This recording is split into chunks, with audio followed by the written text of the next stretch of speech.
Welcome to this video. इस video में हम बात करने वाले हैं गोल्ड के बारे में। गोल्ड की कंप्लीट एनालिसिस आपके सामने डिस्कस करेंगे। From monthly time frame to 1 hourly time frame तक में अलग अलग क्या क्या लेवल्स है, क्या क्या उसमें स्टोरी दिख रही है, वो सारी चीज़ों के बारे में डिस्कस करेंगे गोल्ड में।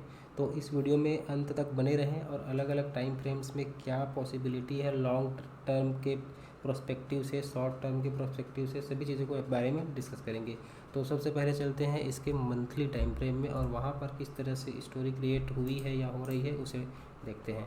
ये इसका मंथली टाइम फ्रेम का चार्ट है और यहाँ पर क्लियरली आपको एक चीज़ ऊपर की ओर दिख रहा होगा, जो कि यहाँ पर और यहाँ पर ये 2 बार इस लेवल को टेस्ट किया है। 2070 के लेवल को इससे पहले 2 बार और टेस्ट कर चुका है और वो आपको क्लियरली चार्ट में दिख रहा है। और अब डिस्कस करते हैं कि वो कब कब टेस्ट किया है। यहाँ पर आप देख सकते हैं मंथ वाइज।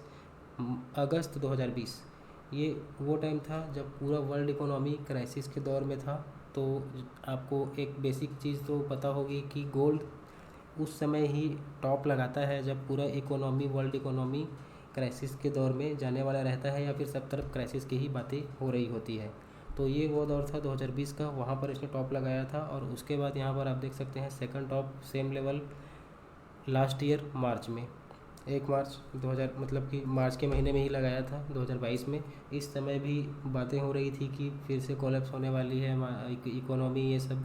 तो इसलिए इसने टॉप लगाया, लेकिन फिर से वो बातें दब गई और गोल्ड में गिरावट आने लगी। और अभी फिर से यहाँ पर आप देख सकते हैं ये थर्ड अटेम्प्ट होगा, फिर से गोल्ड नीचे के लेवल से जंप करते हुए, रैली करते हुए उसी लेवल में जाता हुआ दिख रहा है। अभी इसका जो प्राइस है वो 2000 को क्रॉस कर चुका है, क्लोजिंग है 2007, लेकिन 2070 दूर नहीं है यहाँ से। तो अभी भी जैसा कि आप रिसेंटली न्यूज़ में देखे होंगे आपने कि अमेरिका में जो कई सारे बैंक्स हैं वो कोलैप्स हो रहे हैं। तो इस तरह से जो न्यूज़ फैल रही है, फिर से वही टाइप की माहौल पैदा हो रही है, इकोनॉमी कोलैप्स होने वाली है, पूरा अर्थव्यवस्था डाउन होने वाला है, इस तरह का जो न्यूज़ है वो मार्केट में फैल रहा है। इसीलिए ये थर्ड टाइम ये जो गोल्ड है वो ऊपर में जाता हुआ आपको दिख रहा है। तो इस बार क्या करना है, क्या है लेवल्स, वो सारी चीज़ें डिस्कस करते हैं। मंथली टाइम फ्रेम में आप देख सकते हैं कि जो ऑलमोस्ट इसका ऑल टाइम हाई है उसे थर्ड टाइम इस गोल्ड जो है वो टेस्ट करने को जा रहा है मंथली टाइम फ्रेम में, ये क्लियरली आपको दिख रहा है। और अब चलते हैं इसके वीकली टाइम फ्रेम में, वहाँ पर क्या है स्टोरी वो डिस्कस करते हैं। फिर आएंगे डेली टाइम फ्रेम में, 4 आवरली, सभी में डिस्कस करेंगे। तो गोल्ड में यहाँ पर आप देख सकते हैं वीकली में भी सेम लेवल्स है, सेम जो मंथली में दिख रही है। मंथली में जो हमने देखे थे, यहाँ पर इसने हाई लगाया था, यहाँ पर हाई लगाया था, थर्ड बार फिर से उसी हाई के करीब में आ चुका है। तो वीकली में भी कोई ज़्यादा बात करने को चीज़ नहीं है, सीधे इसके चलते हैं डेली टाइम फ्रेम में, वहाँ पर डिस्कस करते हैं सीधे लेवल्स को और क्या है वो डिस्कस करते हैं। तो ये इसका डेली टाइम फ्रेम का चार्ट है गोल्ड का, और यहाँ पर क्या है लेवल्स, क्या है कहानी, वो डिस्कस करते हैं। और उसके पहले यहाँ पर नीचे में RSI हमने लगा दिया है, जो कि आप देख सकते हैं क्लियरली। RSI लगाने के बाद जो मैं ऑलरेडी मार्क करके रखा हुआ हूँ रिसेंट में, इसमें आप क्लियरली देख सकते हैं कि यहाँ पर ये नेगेटिव डाइवर्जेंस बनता हुआ आपको दिख रहा है। यहाँ पर आप देखें एक हाई लगा, सेकंड हाई, हायर हाई, लेकिन सेम टाइम में जो इंडिकेटर है वो लोअर लो की तरफ इंडिकेट कर रहा है। तो ये क्लियर नेगेटिव डाइवर्जेंस गोल्ड में बनता हुआ आपको दिख रहा है, चार्ट में आपके सामने है। इससे पहले सेम चीज़ जब हुई थी यहाँ पर, ये भी हमने आपके साथ डिस्कस किया था। तो क्या उसके बाद कहानी हुई, यहाँ पर आप देख सकते हैं नेगेटिव डाइवर्जेंस जैसे क्रिएट हुआ, उसके बाद प्राइस में मोर देन 100 पॉइंट की डाउनफॉल हुई थी, जो आपके सामने क्लियरली रिसेंट उदाहरण के तौर पर, एग्जांपल के तौर पर आपको दिख रहा है। तो गोल्ड में ये चीज़ तो दिख रही है डेली टाइम फ्रेम में, ये अच्छे से आपने देख लिया नेगेटिव डाइवर्जेंस, जो एक बहुत डेंजर चीज़ है जिसे आप ज़रूर ध्यान में रखें। और अब डायरेक्टली इसके लेवल्स डिस्कस करते हैं, और लेवल्स डिस्कस करने के लिए इसके लिए हमें 4 आवरली टाइम फ्रेम में आना पड़ेगा। तो ये इसका 4 आवरली टाइम फ्रेम का चार्ट है। और अब RSI में 4 आवरली टाइम फ्रेम में कुछ खास चीज़ नहीं है, तो उसे हटा देते हैं। तो 4 आवरली टाइम फ्रेम में यहाँ पर आप देख सकते हैं कि इसके लेवल्स हैं।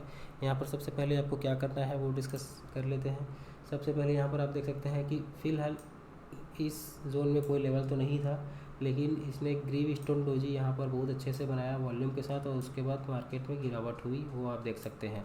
और यहीं पर एक छोटा सा इसने सपोर्ट जोन भी अपने लिए क्रिएट कर लिया था, जो कि 1 आवरली टाइम फ्रेम में यहाँ पर आपको क्लियर होगा।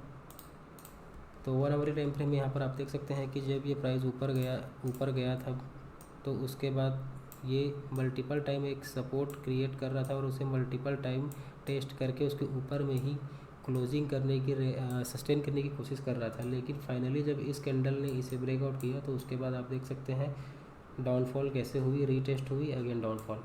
तो इसीलिए ये जो ट्रेंड लाइन है मैंने मार्क करके रखा था, इसका जो वैल्यू है वो है 2018। ये अभी भी जैसा कि सपोर्ट था लेकिन यहाँ पर ब्रेकआउट हुआ, ब्रेकडाउन हुआ, प्राइस में डाउनफॉल हुई, रीटेस्ट हुआ, अगेन डाउनफॉल हुई।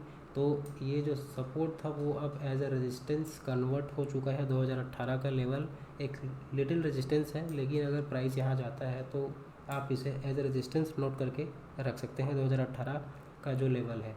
और इस लेवल के नीचे में ही अगर गोल्ड ट्रेवल करता रहा तो आपको इजीली ये जो नीचे के लेवल्स है 1988 से 1983 तक का लेवल ये आपको देखने को मिल सकते हैं।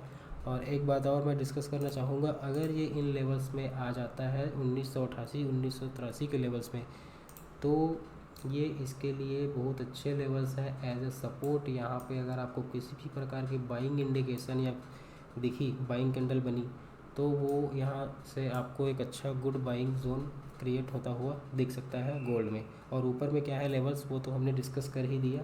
तो इन सारी चीज़ों का बेनिफिट ज़रूर लें।